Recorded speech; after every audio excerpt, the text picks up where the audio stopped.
नमस्कार, मैं हूं श्रीकांत प्रजापति और आप मेरे साथ देख रहे हैं बीसीसी न्यूज। आई खबरों में पर डालते हैं सुर्खियों पर एक नजर।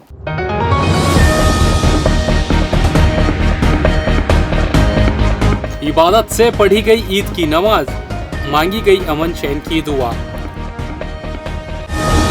रेलवे टिकट की कमाई जून में ज्यादा, 6% से ज्यादा लक्ष्य के ऊपर। अवैध खनिज पर कार्रवाई की खानापूर्ति, हाईवे और ट्रैक्टर जब्त। इनामी सटोरिया हुआ गिरफ्तार, 6 लाख नगद और सट्टा पट्टी जब्त।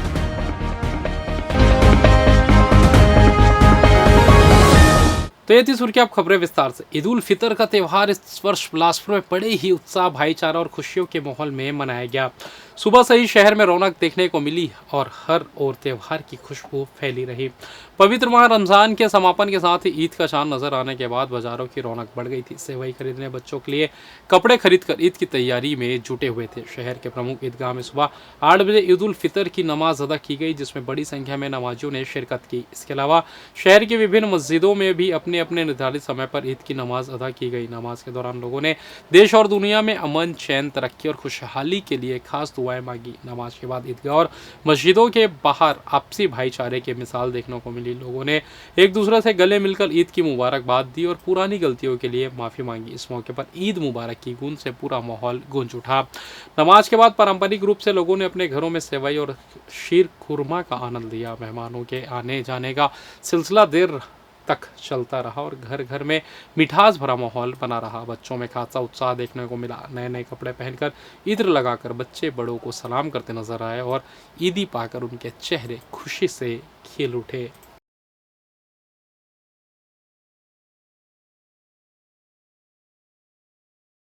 केंद्र सरकार ने देश के सभी राशन कार्ड धारकों को अप्रैल महीने में ही 3 माह का राशन, यानी कि अप्रैल में जून जुलाई का राशन एक साथ देने का ऐलान किया है। केंद्र सरकार ने खाद्य एवं सार्वजनिक वितरण विभाग ने इसकी जानकारी दी है। इसके पहले सरकार ने संसद में बताया था कि वर्ष 2025 में 41.41 लाख अपात्र राशन कार्ड खत्म किए गए हैं। केंद्र सरकार राशन से गेहूं, चावल, चीनी देती है। इसमें 5 किलो प्रति व्यक्ति अनाज और अंत्योदय अन्न योजना के तहत 35 किलो प्रति परिवार तक दिया जाता है। तो अब 3 महीने का राशन एक साथ लोगों को मिलने वाला है।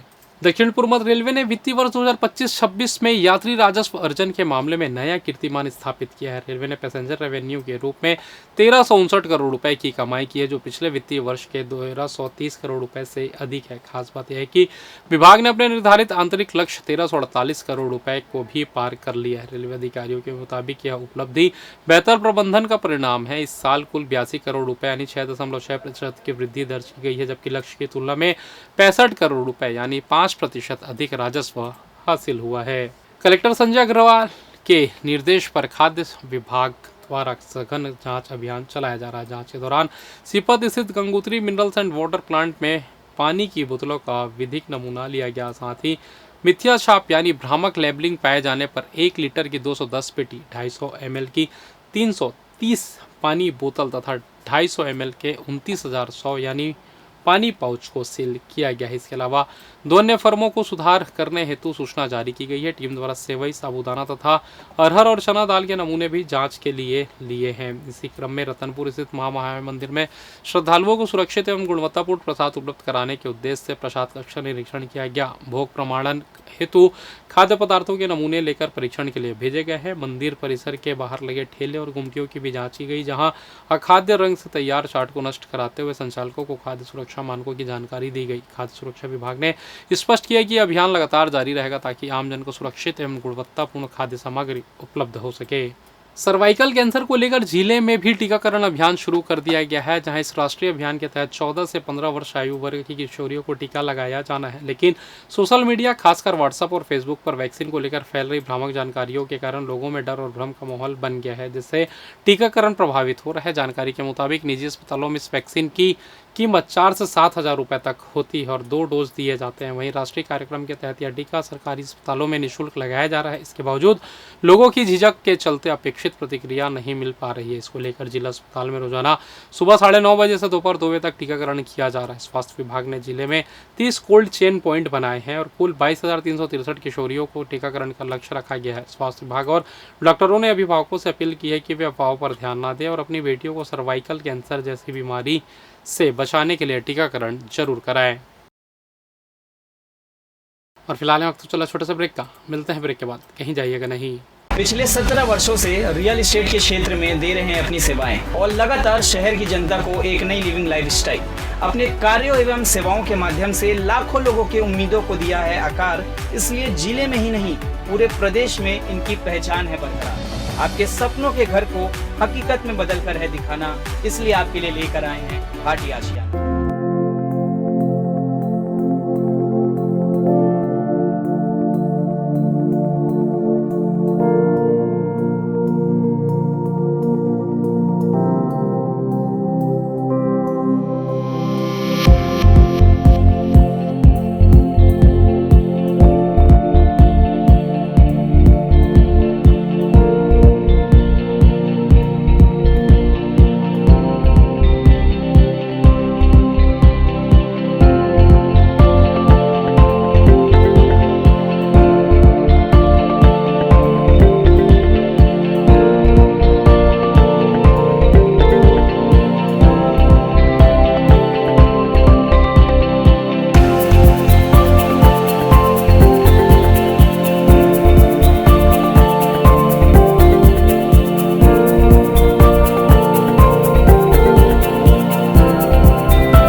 और ब्रेक के बाद आप सभी का स्वागत है। ये बढ़ते अगली खबर की ओर। बिलासपुर में खनिज विभाग द्वारा अवैध उत्खनन, परिवहन एवं भंडारण के खिलाफ सख्त कार्रवाई लगातार जारी है। इसी क्रम में खनिज अमले ने जिले के नीरतू, सेंदरी, तुरकरडी, लोखंडी, कोनी, बिरकोना और सरकंडा क्षेत्रों में व्यापक जांच अभियान चलाया। जांच के दौरान सरकंडा क्षेत्र से खनिज गिट्टी का अवैध परिवहन करते हुए 2 हाईवा और रेत का अवैध परिवहन करते एक हाईवा वाहन को जब्त किया गया। वहीं नीरतू क्षेत्र से एक ट्रैक्टर ट्रॉली, तुरकरडी से एक ट्रैक्टर ट्रॉली, लोखंडी क्षेत्र से एक हाईवा और ट्रैक्टर ट्रॉली को भी अवैध परिवहन करते हुए पकड़ा गया। इसके अलावा अशोकनगर क्षेत्र से मुरुम का अवैध परिवहन करते एक हाईवा वाहन जब्त किया गया। इस कार्रवाई में कुल 5 हाईवा और 3 ट्रैक्टर ट्रॉली सहित 8 वाहनों को जब्त कर पुलिस थाना सरकंडा एवं कोनी की अभिरक्षा में रखा गया है। खनिज विभाग ने स्पष्ट किया है कि अवैध खनन एवं परिवहन के खिलाफ आगे भी इसी तरह सख्त कार्रवाई जारी रहेगी। आपको बता दें कि खनिज विभाग समय समय पर खाना पूर्ति के नाम पर यह कार्रवाई करते रहती है। भगवान झूलेलाल जी के जन्म उत्सव के पावन अवसर पर पेंड्रा नगर भक्ति के रंग में सराबोर नजर आया। भगवान झूलेलाल की एक विशाल और भव्य शोभा यात्रा निकाली गई, जिसमें बड़ी संख्या में श्रद्धालु और कार्यकर्ताओं ने हिस्सा लिया। विहिप के समरसता प्रमुख भूपेंद्र चौधरी के नेतृत्व में विश्व हिंदू परिषद बजरंग दल ने आयोजित इस शोभा यात्रा ने पुष्प वर्षा और अंग वस्त्र के माध्यम से स्वागत कर नगर में एकता और भाईचारे का संदेश दिया। इस यात्रा के मार्ग में जगह जगह पुष्प वर्षा और आरती के साथ भव्य स्वागत किया गया। शोभा यात्रा में भगवान झूलेलाल के जयकारों से पूरा वातावरण गुंजायमान रहा। कार्यक्रम की सफलता पर हर्ष व्यक्त करते हुए विश्व हिंदू परिषद जिलाध्यक्ष हर्ष छाबरिया ने कहा, आज की यह शोभा यात्रा सामाजिक समरसता और हमारी सांस्कृतिक विरासत का प्रतीक है। नगरवासियों ने जिस उत्साह के साथ इसमें शिरकत की वह सराहनीय है। इस कार्यक्रम में प्रमुख रूप से स्वामी कृष्ण प्रसन्नाचार्य जी महाराज, विश्व हिंदू परिषद जिलाध्यक्ष हर्ष छाबरिया समेत बड़ी संख्या में लोग उपस्थित रहे।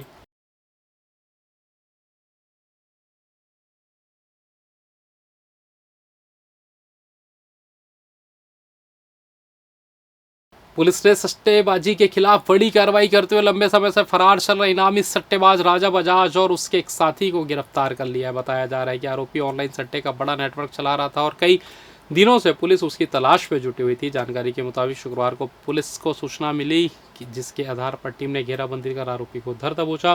गिरफ्तारी के दौरान पुलिस ने राजा बजाज के पास से 6 लाख रुपए से अधिक की नकद राशि, 2 स्कूटी, 3 कार और कई महंगे मोबाइल फोन जब्त किए हैं। पुलिस का मानना है कि सभी सामान सट्टे के अवैध कारोबार से अर्जित किए गए हैं। एडिशनल एसपी पंकज पटेल ने मामले की जानकारी देते हुए बताया कि आरोपी लंबे समय से ऑनलाइन सट्टा संचालित कर रहा था और उसके खिलाफ पहले से ही मामला दर्ज था। पुलिस लगातार उसकी लोकेशन ट्रेस कर रही थी, जिसके बाद आखिरकार उसे सफलता हासिल मिली। फिलहाल पुलिस आरोपी से पूछताछ कर रही है और इस अवैध नेटवर्क से जुड़े अन्य लोगों की भी तलाश की जा रही। संभावना जताई जा रही है कि पूछताछ में और भी बड़े खुलासे हो सकते हैं। पुलिस ने स्पष्ट किया कि जिले में सट्टेबाजी और अवैध गतिविधियों के खिलाफ आगे भी सख्त कार्रवाई जारी रहेगी। सिविल लाइन थाने में पूर्व में दिसंबर में एफआईआर किया गया था, जिसमें मनोज पुगटानी जो है, जिसको ऑनलाइन सट्टा खिलाते हुए अरेस्ट किया गया था। इसी मामले में जो एक और फरार आरोपी थी राजा बजाज, जिसकी लगातार हम लोगों के द्वारा पता तलाश किया जा रहा था, लेकिन वो मिल नहीं रहा था। अभी उसको पकड़ने में पुलिस को सफलता मिली है और उसके पास से लगभग 6,90,000 रुपये कैश बरामद हुआ है और ऑनलाइन सट्टा से हिसाब किताब के संबंध में उसके मोबाइल में काफ़ी सारी जानकारी और कुछ रजिस्टरों को जब्त किया गया है। इसके आधार पर जो सट्टे से आय से निर्मित की गई संपत्ति के रूप में 3 कार को और स्कूटी को और मोबाइल हैं, लैपटॉप्स हैं, जिसको भी जब्त की गई है। और फिलहाल इस बुलेटिन में बस इतना ही। मुझे दीजिए इजाज़त, फिर होगी आपसे मुलाकात। तब तक देखते रहिए BCC न्यूज़। नमस्कार।